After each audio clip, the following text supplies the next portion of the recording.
Selamat datang di Asri Dalam Gelap. Malam ini kita akan menyusuri bayangan. Bayangan yang tidak semua bisa kembali utuh. Bersiaplah, karena rahasia ini akan menemanimu, bahkan setelah lampu padam.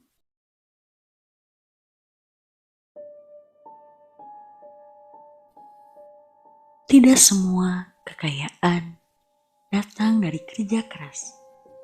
Sebagian datang dari jalan pintas yang diam-diam meminta bayar. Ini adalah kisah yang diceritakan ayah saya tentang pengalamannya.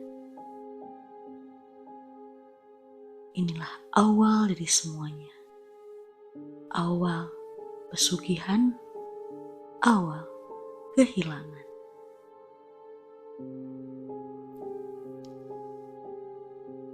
Dayat telah mendapatkan apa yang ia inginkan.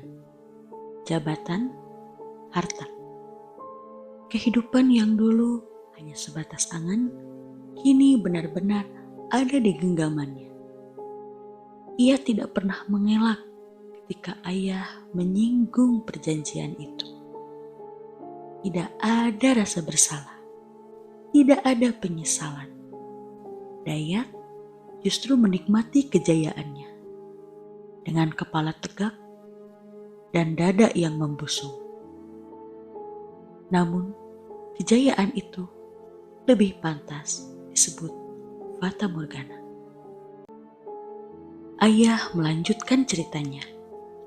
Setelah Dayat memetik hasil dari perjanjian terlarang tersebut, keadaan pabrik justru berubah drastis. Tidak baik-baik saja. Kejanggalan demi kejanggalan mulai bermunculan. Akhir-akhir ini, banyak karyawan yang mengalami kesurupan. Ada yang menyiksa dirinya sendiri, ada yang merayap di lantai seperti ular, ada pula yang tertawa cekikikan, menyerupai suara kuntilanak. Suasana pabrik berubah mencekam. Tempat kerja itu tak lagi terasa seperti tempat mencari nafkah, melainkan seperti sarang sesuatu yang tidak kasat mata. Puncaknya adalah ketika beberapa karyawan perempuan yang sedang hamil mengalami kejadian aneh. Saat usia kandungan memasuki trimester 3, bayi mereka menghilang begitu saja. Bukan keguguran, bukan kematian janin. Hilang. Seolah ada sesuatu yang mengambilnya. Di sisi lain, produksi pabrik terus menurun. Aturan pemerintah menekan perusahaan. Karyawan diuntungkan, namun perusahaan dibuat kelimpungan. Ayah mulai curiga.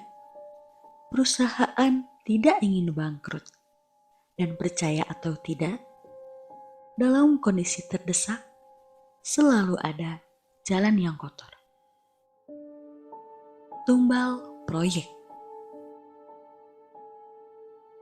Aturan kembali ditetapkan. Karyawan yang sudah sepuh dipensiunkan. Perusahaan merekrut tenaga baru yang masih muda, yang masih kuat. Keadaan perusahaan mulai membaik. Terjadi setelah ada karyawan yang meninggal dunia dalam kecelakaan kerja. Apakah itu murni kecelakaan kerja? Ataukah disengaja? Tidak ada yang tahu. Namun faktanya, setelah korban jiwa berjatuhan, perusahaan kembali stabil. Salah satu korban adalah seorang bapak berusia 40 tahun, seorang petugas kebersihan pabrik. Ia meninggal tertabrak truk di depan gerbang pabrik saat hendak menyeberang membeli nasi kuning atas perintah bos. Ironisnya, sebelum kejadian itu, bos memperlakukan petugas kebersihan itu dengan sangat istimewa. Sering diberi beras, sering diberi bonus. Seolah sedang dipersiapkan. Lalu, bagaimana dengan Dayat? Dayat jauh dari kata merana. Ia tetap menikmati hidupnya, jabatannya aman, hartanya bertambah. Hingga suatu hari, ayah kembali bertemu dengan Dayat. Pertemuan itu terasa canggung. Namun yang paling mengganggu, ayah melihat aura dari Dayat. Gelap, pekat, seperti ada sesuatu yang terus menempel padanya. Spontan ayah mengingatkan, Dayat, maneh kudu kuat keluar ti ieu pabrik. Maneh deket teuing jeung bos. Maneh deket teuing nuang duit mah. Mun bisa mayat wayahna ulah lewati bulan ieu. Maneh bakal dijadikeun tumbal. Dayat, kamu harus segera keluar dari pabrik ini. Kamu terlalu dekat dengan bos. Terlalu banyak memakan uangnya. Kalau bisa jangan lewat dari bulan ini. Kamu akan dijadikan tumbal.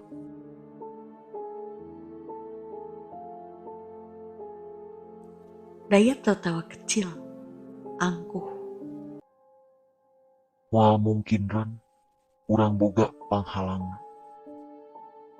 Mana mungkin Ron, aku punya penghalangnya. Ayah hanya terdiam. Ia tahu perjanjian seperti itu tidak pernah benar-benar melindungi siapapun. Waktu terus berjalan, suasana pabrik tampak normal. Seolah semua kembali seperti sedia kala. Hingga suatu hari keributan besar terjadi. Ditemukan jasad Dayat. Tubuhnya ditemukan di belakang saluran pengairan lembah pabrik. Seluruh badannya menghitam, matanya melotot, lidahnya menjulur keluar, bekas cekikan besar terlihat jelas di lehernya.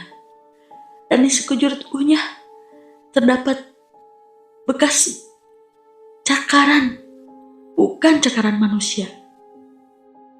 Ironisnya, di waktu yang hampir bersamaan, istri Dayat juga ditemukan meninggal dunia.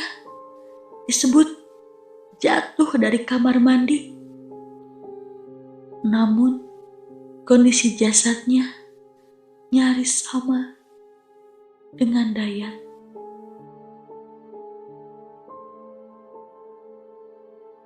Tidak lama setelah itu, pemakaman pun berlangsung pilu. Hampir seluruh karyawan pabrik hadir, termasuk ayah. Ayah kehilangan sahabatnya, sahabat yang dulu berjuang bersama, kini kehilangan segalanya. Kehilangan anak, kehilangan istri, bahkan nyawanya sendiri. Dalam satu petak tanah, suami, istri, dan anak beristirahat di tempat yang sama. Yang tersisa hanyalah anak kedua Dayat, yang kini hidup sebatang kara. Keheningan setelah pemakaman membuat ayah merenung. Perjanjian dengan manusia saja sering berakhir dengan pengkhianatan, apalagi perjanjian dengan iblis. Apapun yang didapat selain dengan cara yang benar pasti akan diminta kembali dengan cara yang lebih kejam. Semua ini biarlah menjadi pelajaran bahwa tidak ada kekayaan yang layak ditukar dengan sebuah nyawa. Dayat mengira ia memiliki pelindung, mengira perjanjian itu akan menyelamatkannya. Namun pada akhirnya, tak ada jalan pintas yang benar-benar aman.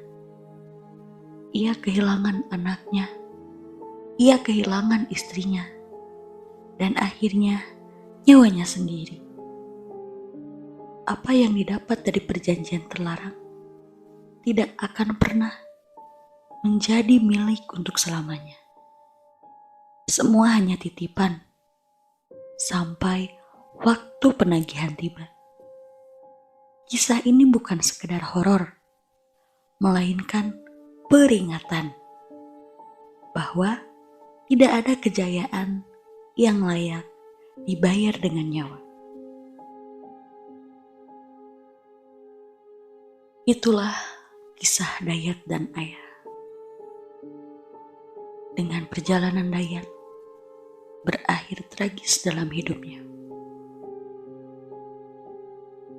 Saya, Delia Asri Rahayu, sebagai pembawa alur cerita, pamit undur diri.